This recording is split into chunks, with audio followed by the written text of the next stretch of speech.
বাজার সদাই শেষ হয়ে গেছিল, বাজার সদাই করে আনলাম এক খাঁচি ডিম,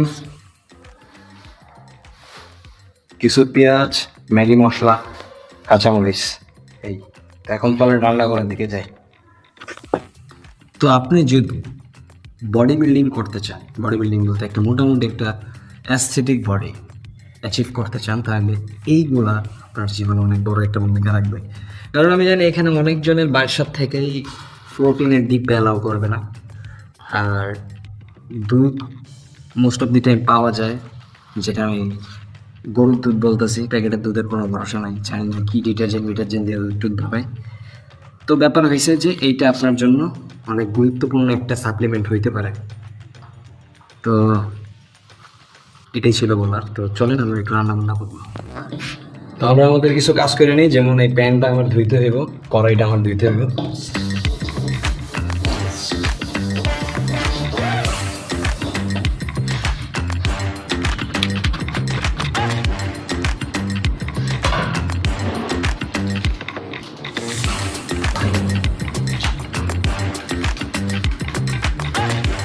তো এই হচ্ছে গিয়ে আমাদের, ও গরম অনেক, কিন্তু আপনার ভাইয়ের গার্ডস আছে, আপনার ভাই এটা উঠাইব। 4টা ডিম, 3টা রুটি, যেটা আমি বাইরের থেকে সংগ্রহ করে নিয়ে এসেছি, কিনে নিয়ে এসেছি, 8টা রুটি, আর হ্যাঁ এই।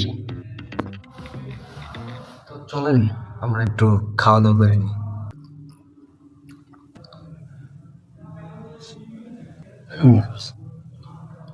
What a test! বা শুধু যে ডিম দুধ খেয়ে আপনার বডি আপনি বিল্ড করে ফেলবেন, এরকম চিন্তাধারা আপনার মনে পোষণ করেন না। অতই না ভালো হইতো এরকম যদি হইতো, কিন্তু এরকম হবে না। আপনার ডায়েটের পাশাপাশি আপনার একটা ইন্টেন্স ওয়ার্কআউট করা দরকার, আর আপনার ওয়ার্কআউট এবং আপনার টাইপটাকে একটু ব্যালেন্স করা দরকার। এখন যদি আপনি জিমে যদি না যেতে পারেন, জিমের খরচ যদি অ্যাফোর্ড না করতে পারেন, তাহলে আপনার ভালোবাসাটা ক্যালিস্থেনিক ওয়ার্কআউটের প্রতি একটু বাড়িয়ে দিতে হবে। কারণ জিমের পর একমাত্র ক্যালিস্থেনিক ওয়ার্কআউটই আপনার বডিটাকে একটা ভালো অ্যাস্থেটিক লুক এবং একটা ডিসেন্ট একটা লেভেলে নিয়ে যেতে পারবে। আর যদি আপনি শুধুমাত্র এরকম করতে থাকেন ঘরে বসে বসে, তাহলে ভাই আপনার ইচ্ছা এবং আশার উপরে ঘুরে বালি।